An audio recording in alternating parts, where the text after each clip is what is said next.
giant reveals its unseen partner in the same way, its orbital dance revealing the tug of a hidden companion. Cygnus X1 was the first black hole to be discovered in this way, back in 1971.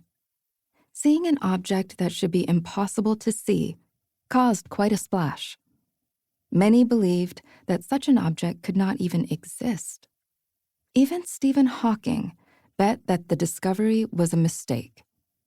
He was happy to be proved wrong. As a physicist, I have always been fascinated by black holes, which remain one of the ultimate mysteries in physics and astronomy. But their discovery also held a deeper meaning for me. The universe was showing us that nothing is truly invisible. Like other women scientists who came before me, I have some experience with being invisible. When I think back to my time as a young woman pursuing my bachelor's degree at an American university, the words I remember most clearly are, "Good morning, gentlemen."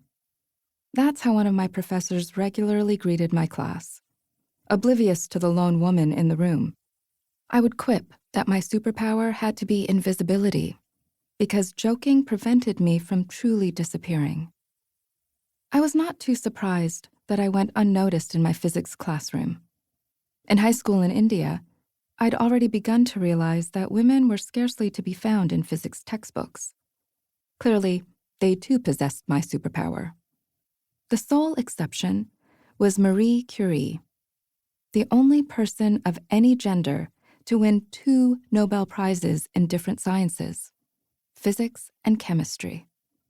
It took her winning 2 Nobels to make visibility her superpower. My friends and family also had not heard of any other women physicists.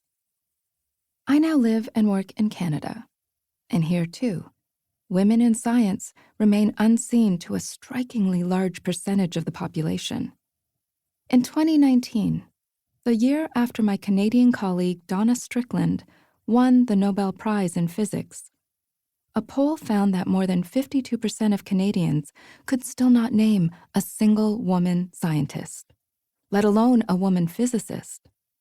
When asked to picture a computer scientist, a whopping 82% imagined a man.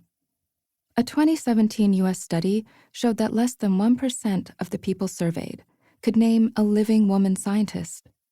Roughly 2 out of 3 high school students in the United States and 9 out of 10 students identifying as men portray a man when asked to draw a scientist.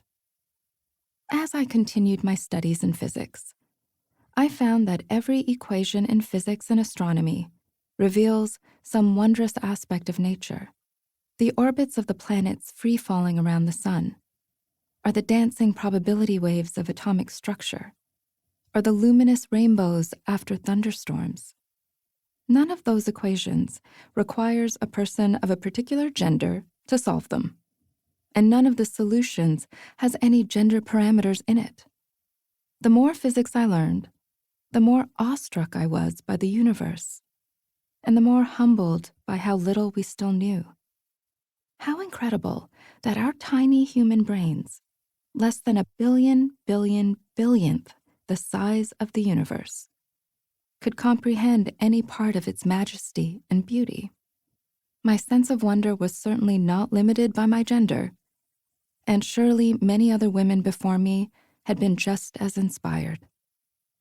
But my physics textbooks remained full of the exploits of brilliant men: Einstein, Newton, Galileo, Schrödinger, Bohr, Rutherford, Maxwell, Tesla, Faraday, Heisenberg, Planck. There were plenty. I completed my undergraduate program, but no woman taught any of my physics courses. A tiny voice inside my head that would not be quiet kept wondering if I had the wrong combination of chromosomes to pursue physics. I asked friends and other scientists why there were so few women in the field. Some told me that women were better suited for fields that involved nurturing, as if the laws of the universe had nothing to do with nurturing life on Earth. Others felt women lacked the confidence and courage to explore new frontiers in physics and astronomy, or the requisite drive and the energy. Yet others